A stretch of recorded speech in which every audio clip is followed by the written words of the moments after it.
జీలుగుమిల్లి మండలం వంకవారిగూడెం పంచాయతీ పరిధిలోని అర్హులైన రైతులకు మంగళవారం భూమి హక్కులను సులభతరం చేసే ప్రభుత్వ రాజముద్ర పాస్ పుస్తకాలు పంపిణీ చేయడం జరిగింది।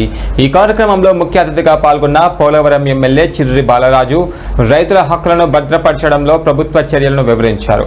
వంకవారిగూడెం పంచాయతీ కార్యాలయంలో రెవెన్యూ శాఖ ఆధ్వర్యంలో ఏర్పాటు చేసిన కార్యక్రమంలో ఎమ్మెల్యే మాట్లాడారు। ప్రతి రైతుకు భూమిపై స్పష్టమైన హక్కు మరియు భద్రత కల్పించడం ప్రభుత్వం యొక్క ప్రధాన లక్ష్యమని తెలిపారు। ముందస్తుగా రైతుల సమస్యలను వేగంగా పరిష్కరించడానికి రెవెన్యూ శాఖ అధికారులు సమన్వయంతో పనిచేయాలని ఎమ్మెల్యే సూచించారు। ఈ కార్యక్రమం ద్వారా రైతుల భరోసా, ప్రభుత్వ నిబంధన స్పష్టమైంది।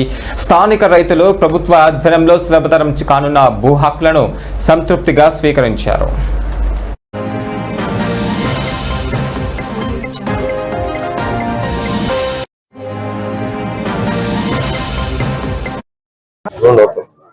ఈరోజు ప్రభుత్వం ఎన్డీఏ కూటమి ప్రభుత్వం ఎంతో ప్రతిష్టాత్మకంగా రీసర్వే చేసి గ్రామాల్లో ఉండేటువంటి అనేక భూ సమస్యలను పరిష్కరించే దిశగా ఈ రీసర్వే ఏర్పాటు చేయడం జరిగింది।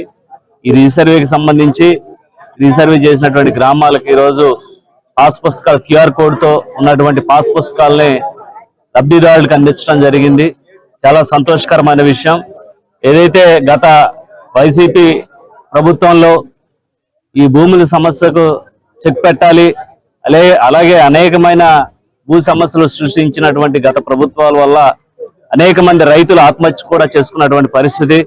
ఈరోజు అవన్నీ కూడా పూర్తిగా సమన్వయం చేసి అందరికీ న్యాయం చేసే విధంగా ఈరోజు రీసర్వే ఏర్పాటు చేశాం। ఈ రీసర్వేలో గ్రామాల్లో ప్రతి గ్రామంలో ఉండేటువంటి అసలైన హక్కుదారులకి అలాగే హక్కులు ఉన్నటువంటి ప్రతి ఒక్కరికి కూడా ఈ రీసర్వే పేరుతో రీసర్వే చేసి వారికి పాస్ పుస్తకాలు ఈరోజు జీలుగుమిల్లి మండలం వంకవారిగూడెం గ్రామంలో సుమారు 148 మంది లబ్ధిదారులకి అందించడం జరుగుతుంది। ఇంకా ఏదైతే డెత్లకు సంబంధించి ఇంకా చాలా పెండింగ్ ఉన్నాయి, అవి కూడా మన ఎంఆర్ఓ గారు వాటిని కూడా త్వరితగతిన పూర్తి చేసి అందిస్తామని చెప్పడం జరిగింది। ఏదైతే ఈరోజు జీలుగుమిల్లి మండలానికి సంబంధించి ఈ కార్యక్రమం చేయడం చాలా సంతోషకరమైన విషయం। ఇలాగా ఈరోజు రైతులు ప్రతి ఒక్కరు కూడా మీ భూమి మీ హక్కు అనేటువంటి ఒక నినాదంతో మీ గ్రామంలో ఉండేటువంటి మీ భూముల్ని కాపాడుకునే విధంగా క్యూఆర్ కోడ్ ఇవ్వడం జరిగింది।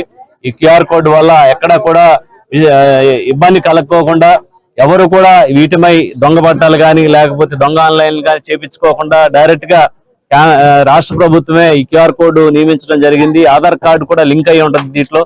దీన్ని ఎవరు కూడా తీసివేయడానికి కుదరదు, ఖచ్చితంగా తీసివేయాలంటే చాలా పెద్ద ప్రాసెస్। ఆ విధంగా ప్రభుత్వం ఏర్పాటు చేయడం